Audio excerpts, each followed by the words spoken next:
ভগবান রঘুবীরের জয়ধ্বনি তুলে রীতি মেনে এবারও হুগলির গোঘাটের লক্ষ্মীজলায় ধান রোপণ করলেন কামারপুকুর রামকৃষ্ণ মঠ ও মিশনের মহারাজরা। লক্ষ্মীজলার ইতিহাস জানতে গেলে একটু পিছনে ফিরতে হবে। শ্রী শ্রী রামকৃষ্ণ পরমহংসদেবের বাবা ক্ষুদিরাম চট্টোপাধ্যায় তার বাল্যবন্ধু শুক্লাল গোস্বামীকে 1 বিঘা 10 ছটাক জমি দান করেছিলেন, যা লক্ষ্মীজলা নামে পরিচিত।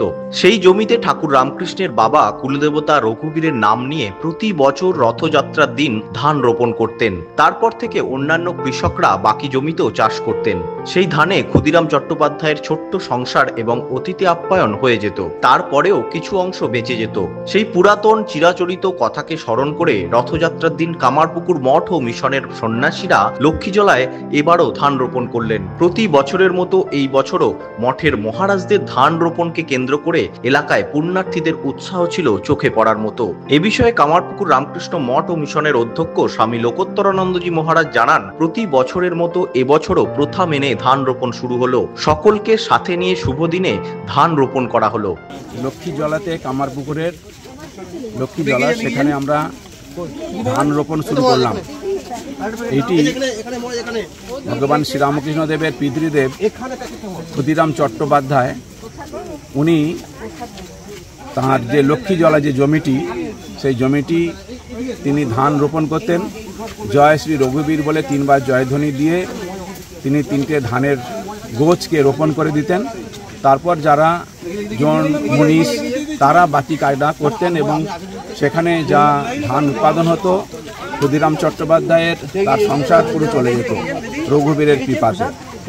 তো সেইটি ট্র্যাডিশন অনুসারে আমাদের কামারপুকুর মঠে আমাদের 50-60 বিঘে জমি আমাদের বর্তমানে রয়েছে। সেটা আমরা ধান চাষ এখন শুরু করা হলো। আজকে থেকেই আমরা জগন্নাথ দেবের যে রথযাত্রার দিন, আজকে এই শুভ দিনেতেই আমরা প্রতি বছরই আমরা ধান রোপণ আমরা শুরু করি। আর সেই লক্ষ্মীজলা যেটি, সেই জলা থেকেই শুরু করা হয়। লক্ষ্মীজলা আপনার সামনেই দেখতে পাচ্ছেন, লক্ষ্মীজলা রয়েছে। এখানে আমরা সাধুরা জয় রঘুবীর, শ্রীরামকৃষ্ণ দেব, মা সারদা দেবী, স্বামী বিবেকানন্দ, রঘুবীর, শীতলা মায়ের জয় এবং জগন্নাথ মহাপ্রভুর তাদের নামে জয়ধ্বনি দিয়ে আমরা ধান রোপণ শুরু করলাম।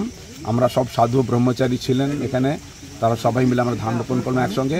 এরপর থেকে আমাদের যারা জন মনীষ যারা রয়েছেন এবং মহারাজ রয়েছেন, যিনি আমাদের এগ্রিকালচার ডিপার্টমেন্ট দেখেন, তিনিও রয়েছেন, তারা সবাই মিলে এরপর থেকে ধান চাষ আজকে থেকে শুরু হবে।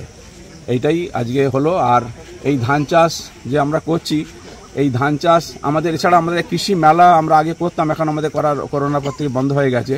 কিন্তু আমাদের ভারতবর্ষ কৃষিপ্রধান দেশ, এই ধান লাগানো বা যে কোনো চাষ, এরপর ধানের পর আমাদের আলু হয় বা অন্যান্য চাষ আমরা করে থাকি।